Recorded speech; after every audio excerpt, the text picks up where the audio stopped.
Welcome back to the Vintage Firearm series. And today I have a very special gun, least wise to me, but I think to everyone who's ever had one in their hands. I've never met a person who didn't have one of these shotguns in their hand, even if they preferred something else. Maybe they prefer a semi. This is a pump, of course. This is a Model 12 from the original designation, would have been 1912.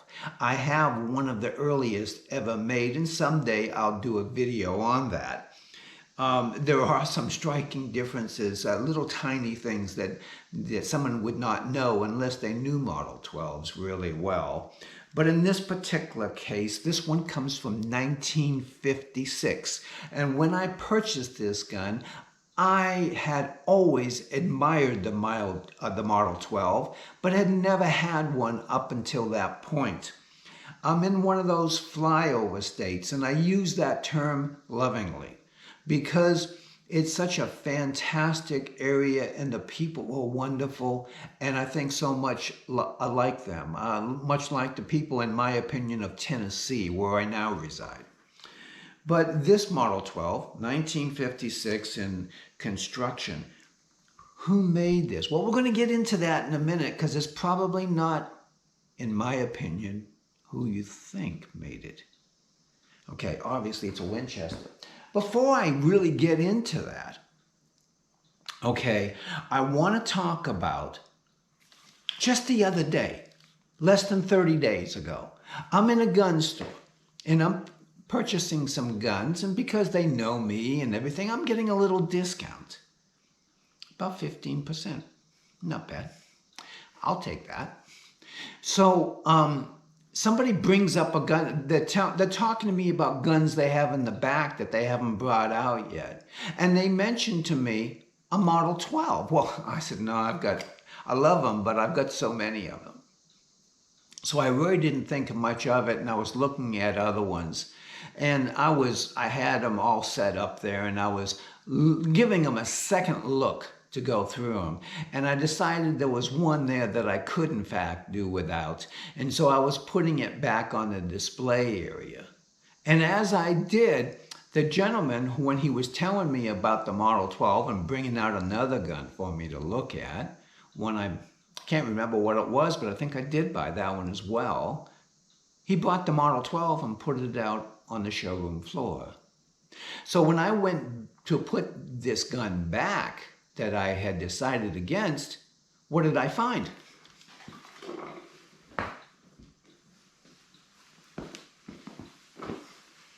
I found this gun, a Model 12.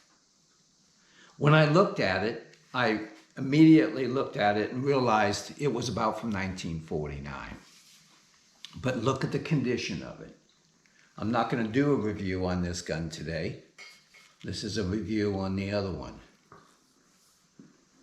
But these are spectacular guns that I can't say no. He was asking for 50 minus the 15%. Let's do some quick math. That's down below 400 bucks. You tell me, how can you refuse a gun like that for around $400? Well, if you can, more power to you, but I could never do it. So I have an extra one. I love this gun. I don't believe I've even fired it yet. But I can tell you from looking at it, it's going to be perfect.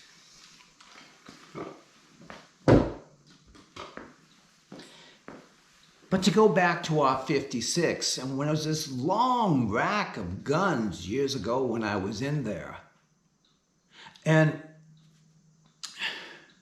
I'm going up and down the rack and I see this one and I know what it is right off the bat. And I know I should have one, even in those days. So I pick up this gun. I asked him, of course, and he handed it to me and he cleared it and all the standard things that you're supposed to do. I asked him how much. He says $365. Well, I knew then and there it was mine. I was going to not walk out without that. I didn't. And it became my favorite gun for a long time. But why did it become my favorite? And I don't know if it's my favorite gun now. I don't know if I have a favorite gun anymore. There's too many. But a Model 12, if I could say just one gun, so I guess it still is my favorite. If somebody told me I could only have one, I'd probably take this Model 12. And I have ones that are more deluxe, 3 inches that we call a heavy duck. We'll be doing reviews on those. Fantastic, unfired. Everyone says unfired. I've got 2 heavy ducks that are unfired. I fired them, at least one of them. But maybe I haven't. There was a discussion about that with my tech, my gunsmith, about whether or not I could fire it when I first went to pick it up. And he said this a few times over the years. He said, you can't fire this. And right away, I always think the same thing. What the heck are you talking about? What's wrong with it? I don't see nothing wrong with that gun. Because he's my FFL too, or one of them. And so a gun came in through him, and he's an enthusiast too. He will look at the guns before I do. They know whether they're any good before I know. He says, because it's never been fired, that's why. Look at the bore on it. It's never had anything go through it. Maybe at the factory. That's it. So, but to get back to this gun, I carried it for a long time, and I loved it. I know this gun very well. Maybe less now than when I used to, but it's a remarkable gun. But why is it a remarkable gun? Well, the way it's made, for one thing. Today, guns are made, they're slapped together, they've got, just pretty good tolerances, so they work from day one. These are commonly made a bit tight, okay? And the receiver, okay, unlike the ones made today, the receiver is not some piece that's bent around and stuff. It was milled from one solid piece of steel. It was the very best way to do it, beyond any question. But about in 1961, Winchester gave it up. To their respect, they kept it on. Remington, the 870, that was killing them. They were coming in at a cheaper price, and that was a good gun. I don't own one, but I don't dislike them either. And I will own one maybe one day. It would have to be an early one just to be interesting. And would it be my favorite gun? No, it would never be my favorite gun. Is it a bad gun? No, I'm not cutting it down at all. So if you think I'm cutting it down, I'm not. But I'm talking about this gun today. And the walnut on it, look at this. This is from 1956, as I've stated. Look at that. When you're talking about the walnut on a Winchester from the late 50s, it's about the best you can do. Now, some of them are going to be pretty darn nice. I have a heavy duck from 1946 and another one from 1951. As I mentioned to you, they're in a fantastic condition, 3-inch dynamite guns. But there's something about a gun that's been used. Recently, I purchased a gun, and I was able to track down the original owner. I believe he's the original owner. I have every reason to believe he's the original owner, and I think by the end of my research, I will prove that. But there's something about a person who would handle a gun like this. There's something about him. It's like, I almost find it fascinating that who would have owned this gun and what they would have used it for. Because like I said, it's perfect. It's got just the amount of wear in it. Because when it would have been purchased brand new, it would have been a little on the tight side. And he wore it, broke it in for me. But I had owned this gun for a while, and then all of a sudden one day I went, what is that? I know what it is. You see, there's a small little area in the back for attaching the stock, and it's a hole in there. But a lot of people used to put things in there. I found their addresses. I bought a gun one time where I was able to track down the original owners. I know he's the original owner. I just had the gut feeling. I think he had owned it for most of his life. I was able to, he had his address on there. I was able to Google it, get a picture of his house. Everything was kind of cool. I'm not a stalker. I just was curious. And in this particular case, he left me something. He really left it for himself. But he put something in there that a hunter would need on a very cold day, potentially. He's out in there. Well, they don't have woods there too much, but he's out in the plains somewhere and he's doing a little hunting. What would you need when you were out there? How about a box of matches? Would you need a box of matches? Maybe it was for a cig. I don't know. 1956, it certainly wouldn't have been uncommon. Maybe it was to make a little fire to keep himself warm when he was out. Usually for this kind of gun, you're not hunting, overnight, but who knows? But who made this gun? Well, officially, it's T.C. Johnson. And I'm going to tell you the truth. He did a fantastic job for what he did. But did he really design this gun, or did he do a little fine-tuning on an existing gun? No one ever talks about this, but it's so obvious, it's pathetic. Now, I'm not here to cut down T.C. Johnson because he did good. He did fantastic. With some other guns, maybe not so good, but this gun, he did fantastic for what he did. But this is really a 93, 97 that's had internal hammers. And the part that he did is fantastic. So I want you to take a really good look at this gun. Okay? I want you to look at it. Notice the breakdown, how it comes down here. You just push it over here. I'm not going to take it down because I don't believe in doing that too often. Someday when I have an older gun that's a little worn, I'm going to do that for you, but I don't do that generally. I used to make fun of the people who used to say that, but I don't anymore. I'm older and I'm maybe not quite as naive as I once was. If you don't need to break it down, don't break it down.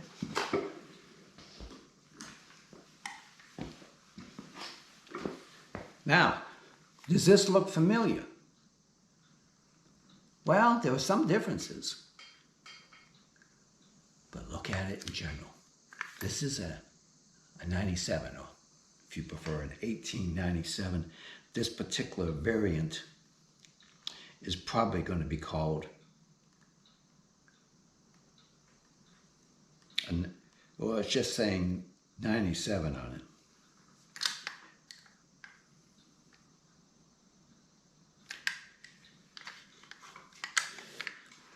It's hard to find these that aren't all worn out. I found this one a while back. Most of them are completely worn out. This one here is pretty good. But notice the way this system comes down. Does that look familiar to you? Look at this gun. Honestly, I would say 80 or 90% of it. I mean, he did improvements to it. This hammer could get you. Yeah, well, I don't know if the hammer is the action in general. Could nail you. There was a lot of complaints about this gun because people would complain about it. And that's why they did the Model 12. But by that time, they had already treated John Browning not so good. I mean, it's just being factual. I'm trying not to be political because I love Winchester, don't get me wrong. But Winchester needed John Browning a lot more than John Browning needed Winchester. The phone never stops, by the way.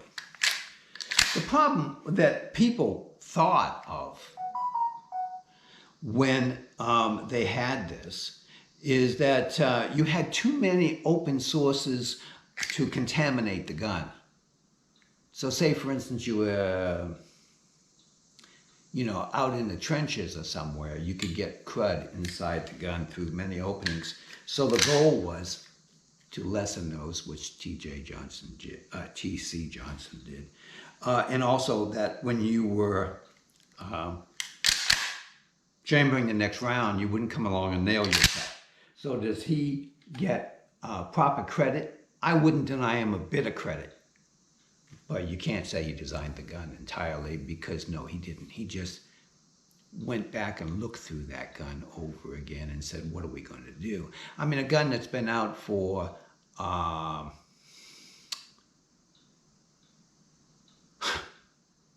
14, 15 years, of course you can remodel it. You can look at what everybody else is doing and you can say 15 years. Yeah, absolutely. So he took a John Browning design and after 15 years made it better. There's no question about it. But no credit should be taken from him. He was involved with making one of the greatest shotguns ever made. I have more Model 12s than any other kind of gun. I haven't even bothered trying to count the different ones I have, because I know the answer is that. It's a wonderful gun. Let's go out and take and just shoot it a little bit and have a little fun, okay? See you outside. Okay, we're back outside now, and if you look real careful, you should be able to see 5 cans. I'm going to call them bean cans. I don't know what they are. There's right about there where we usually, down there by the rocks, there's one sitting on a little piece of wood. There's 2 to the right and 2 to the left. With one of these guns, people often complain about how they load. To me, they load fantastic and perfect, but a little bit different than other shotguns. So it's been a long time for me. So let's see if I can show you. Of course, you just drop it in there and you take the top of your thumb, okay, and you hold that and you let it go. I don't think that's too hard, but some people have a problem with that. And I really don't know why. I hear complaints about it. Even well-known people who use shotguns all the time will complain that they have a difficulty time loading it. Well, I haven't touched a Model 12 in, sadly, 6 months or a year. But I can tell you that I find no easier shotgun to load than this one. Okay, this is a full choke, so we should really nail these cans. Put 5 in. We've got 5 cans. We'll chamber the first one. To chamber it, you just push this little button here. You know, the Model 97 you had to push over here. This is an improvement. Another thing that T.C. Johnson probably could be proud of. He did a lot of things to improve the gun. But look at that walnut. Isn't it gorgeous? Tell me, is that maybe the prettiest gun you've ever seen? You could get them in all kinds of lengths. This one looks pretty long. I didn't measure it. Maybe we'll measure it before we sign off. Okay, so take the safety off it. And are we ready? I think we're ready. Okay, I'm going to start in the left and go to right.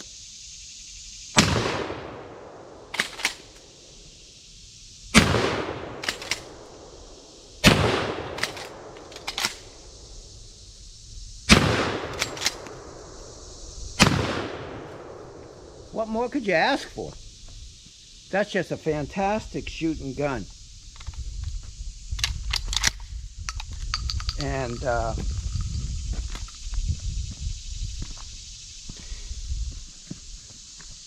nice reload capability for black powder. Let's go back inside. Let's talk about the gun and a few more little minor details about it, okay? Take it easy. We'll see you inside. Well, that was very interesting. I enjoyed that a great deal. It's amazing just how much I enjoy shooting a quality shotgun. It's an amazing thing. It truly is. Especially a quality built shotgun. Now, I do want to talk about, as I've talked about before, but some things can't be talked about too much. Choking. This is a full choke. And with a 12 gauge, my gosh, you can't really miss anyways, so why not have a full choke? Now, I know skeet shooters and stuff, they go for that, you know, they want to get 100 out of 100, right? Well, and I understand that. But if I was a skeet shooter, and I'm not, I would never practice with anything but a full choke. Now, if you are saying, would I shoot on the day? I don't know. You know, I have to think that I would shoot on the day with a full choke. Okay, I would do it. Man, I would slam those clays. Okay, I'd send them to the moon. But I don't know, maybe.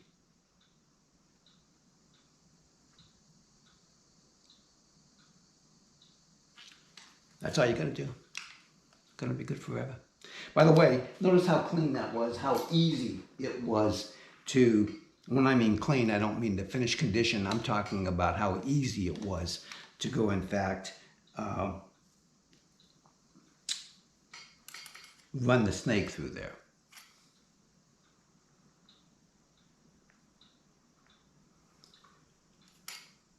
We always do this, don't we? Okay, sorry about that. The battery goes dead occasionally. I really should check that more often, but it's just one of the things that I don't do that I should. There's a list. I wanted to show you, first of all, the safety switch. You know, it's a cross safety switch in front of the trigger guard or in the beginning of the trigger guard. And then over here, here's your release. It's a little button, and so up here, so if you want to chamber your first shell, okay? So if anybody tells you that a Model 12 is hard to load, they just don't know what they're talking about. I'm sorry, we all don't know things. I don't know things about all kinds of shotguns, but I know a little bit more than some of the other things about the Model 12. And the Model 12 is one of the easiest shotguns to load ever made. Can you put your finger all the way down in it when you load it? No, you have to keep it right up in the top, and you can load it just as fast as you want to. This is a remarkable gun. It's a John Browning. I'm sorry, it's been refined by T.C. Johnson, but it's a John Browning gun. And so in any case, T.C. Johnson did a fantastic job, and he should be proud of this gun. There's no question in the world of it. But in any case, until next time, I want to go ahead and say that I really appreciate you guys coming by and seeing it. If there's only a few of you, hey, we'll have a small party, but it'll be fun. I wanted just to document these guns that I have in my collection, and also share my enthusiasm, which I do have for these guns, and any thoughts that I have. You know, most 99% of them are going to be positive, but when there's a negative thought, you know, hey, I'm going to tell you that too. You know, it's whatever it is, it is. I'm so glad to be on Rumble. Thank you so very much for letting me be on Rumble. I appreciate that. And I look forward to being here for as long as I can be. You take it easy. Thank you so very much. And I'll see you tomorrow. Thank you so much. Bye-bye.